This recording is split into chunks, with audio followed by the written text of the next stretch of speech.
Right now on WUSA 9 News at 11, chaos, screams, and gunfire at a Trump rally in Butler, Pennsylvania, in what appears to be an assassination attempt against former President Donald Trump. Thank you for being here with us tonight. I'm Lorenzo Hall. And I'm Leslie Foster. At this hour, the former president is okay and recovering after, according to him, he was shot in the ear.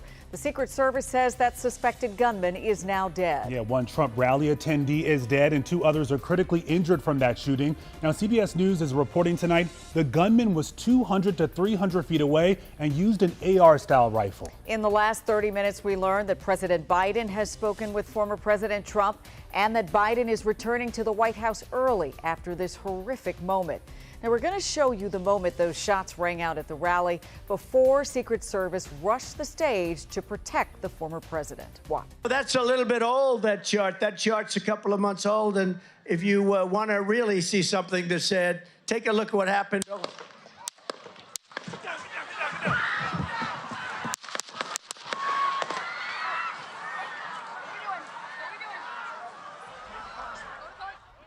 Yeah, truly shocking moments for our country. As Trump was rushed off the stage there, the Associated Press captured these photos of the former president showing him bloodied and injured from the ear. Again, Trump says that bullet pierced his right ear, and this tragic shooting has caused shock waves across the nation as we are just over a day away from the Republican National Convention. Yeah, CBS News' Lauren Linder is in Butler, Pennsylvania tonight with an update on what happened. Take a look at what happened.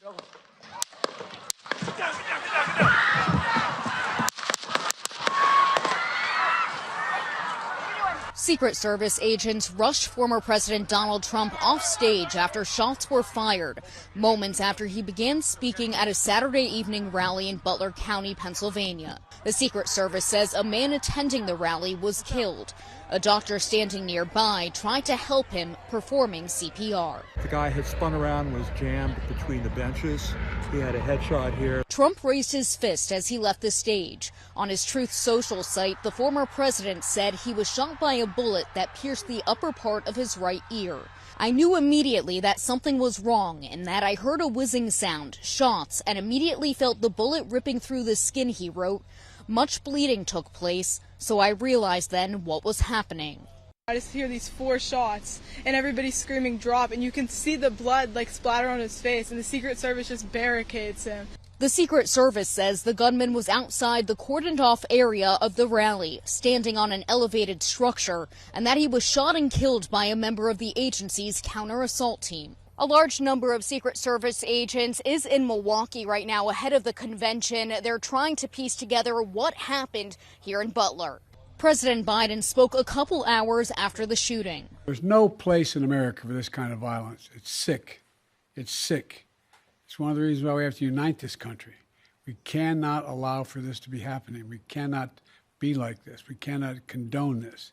This was Trump's last rally ahead of next week's Republican convention in Milwaukee. He was taken away in a motorcade and again held up his fist as he got into his SUV. Lauren Linder, CBS News, Butler County, Pennsylvania. As the situation continues to unfold, again, we're hearing from the former president. Again, on his Truth Social platform, Mr. Trump said, I want to thank the United States Secret Service and all of law enforcement for their rapid response on the shooting that just took place in Butler, Pennsylvania. Most importantly, I want to extend my condolences to the family of the person at the rally who was killed and also to the family of another person that was badly injured. It is incredible that such an act can take place in our country. Yeah, the former president added, I was shot with a bullet that pierced the upper part of my right ear. I knew immediately that something was wrong and that I heard a whizzing sound, shots, and immediately felt the bullet ripping through the skin. Much bleeding took place, so I realized then what was happening. God bless America. As we watch this unfold in real time, something you notice immediately is just how quickly the Secret Service agents jumped into action. Yeah, we want to bring in our Simone Diablo now, who has been working her sources all night and joins us now in the studio with more on what we saw playing out on stage and behind the scenes. Simone. That's right, guys. Leslie, Lorenzo, I spoke with Jeff James, a retired Secret Service agent here in D.C. He had some insight on the shooting today, and he talks about what he observed and gives us his take on how the Secret Service handled this situation. Take a look at what happened. You hear them. You hear the gunshots ring out. And then you see Donald Trump drop to the ground. You then immediately see the Secret Service swarm around him. And so I'm curious, from your background, from your training, did they handle that correctly? The only criticism I would have is when the president stood up and was allowed to stand there and raise his fist in the air. I would have liked to have seen that detail of agents whisk him off the stage a little bit faster. And I wish they would have done that just a little quickly, because you don't know. It could have been a coordinated attack. There could have been 4 more shooters. And now you have the president standing up, raising his fist in the air, his head's exposed. With something like this, like a campaign trail, a rally, things like that, are you trained to look for specific things, specific threats in a crowd this size? It's tough. You know, it's a sea of colors. It's a sea of phones being held up over people's heads. And it's just a sea of movement. But what you're trained to look for are anything that's out of place. So like today in Butler, Pennsylvania, it was 90 degrees. If there's someone in there wearing a heavy coat, that's going to pop out to you. And then you're looking for that quick movement, that quick hand up over the crowd that comes up with a weapon, or that hand that's going to suddenly throw something. I mean, this is the worst case scenario by any regard, yes? It really is. You know, had that person had a little bit better aim, or the person next to them not bumped their arm, and that bullet had been 3 inches to the shooter's right, we'd be talking about a dead former president right now. And that's something the Secret Service takes very seriously. What you're going to see now is they're going to secure the crime scene. They're going to interview everybody who was around. They're going to gather as much evidence as they can. Given your background, your 22 years of service, did watching this clip unfold today at the rally, did it just send a chill down your spine? It's huge. This is the first legitimate attempt on the life of the president since the attack on President Reagan by John Hinckley. So decades since we've seen this happen. And I would pay attention. I think it's sad that someone saw this as a solution. From a logistical standpoint, I wanted to walk you through this because James was telling me they did a lot of things right, the Secret Service. So when you see them huddle around Trump, you see them putting their hands up to protect his head. He's quite tall, and then escort him into the car. He said they performed that flawlessly. I did want to note, on an emotional level, James said that, look, he wished he would have been there. As a retired agent, he was talking about that feeling of wanting to protect the president, that feeling of wanting to be the man in action serving. It never quite leaves you. And I can't underscore the magnitude of the moment, as we all know, and as a former Secret Service agent, he really drove that home. Yeah, you often hear that from some of those former agents, whether it was for President Reagan, President Kennedy, when they had moments like these, you know, it just sticks with you forever. This is what they worked so hard to try and prevent. And this was, of course, the nightmare scenario, right? Absolutely. The one thing that you are afraid of, that you can't protect the most important person that needs to be protected in that moment. Exactly. All right, Simone, thank you. Thank you. All right, we want to go live to Dover, Delaware right now. President Biden is traveling back to D.C. tonight.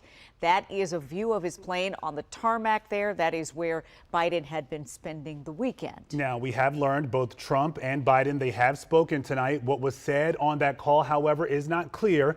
But President Biden did address the nation earlier today, saying he's grateful Trump is safe and that he's praying for him. The president also says there's no room for political violence in this country. But the idea that there's political violence or violence in America like this is just unheard of. It's just not appropriate. And everybody must condemn it. Everybody. I'll keep you informed, and if I am able to speak to Donald, I'll let you know that as well. But so far, it appears he's doing well, number one. Number two, that there's thoroughly investigating what happened to anyone else in the audience. We have some reports, but not final reports. And every agency in the federal government, I'm going back to my phone to speak with the federal agencies that are being put together again to give me an updated briefing. Has anything happened? They learned any more in the last couple hours. Again, at 10:30 tonight, we learned that the two have spoken. Now, Vice President Kamala Harris also reacting tonight, saying, Doug and I are relieved that he is not seriously injured. We are praying for him, his family, and all those who have been injured and impacted by this senseless shooting. The vice president adds, we must all condemn this abhorrent act and do our part to ensure that it does not lead to more violence. Maryland Governor Wes Moore said political violence is unacceptable and against what our country stands for. This kind of cowardice must be roundly condemned by all Americans. What happened today to President Trump is abhorrent and should never be tolerated, ever. Virginia Governor Glenn Youngkin said, Suzanne and I are praying for President Trump, praying for his family, and praying for America. And former Maryland Governor and U.S. Senate candidate Larry Hogan said, we are praying that President Trump and all in attendance are safe. Political violence must be universally condemned. America is a tinderbox right now, and this must stop. And Prince George's County Executive and U.S. Senate candidate Angela Alsop-Brooks said, as a nation, we must come together and condemn this kind of political violence. It has no place in America. Our prayers are with President Trump. And stick with us as we continue to cover this historic moment in America, the deadly shooting at a political rally for former President Trump in Pennsylvania. Still ahead tonight, the impact this might have on our political climate.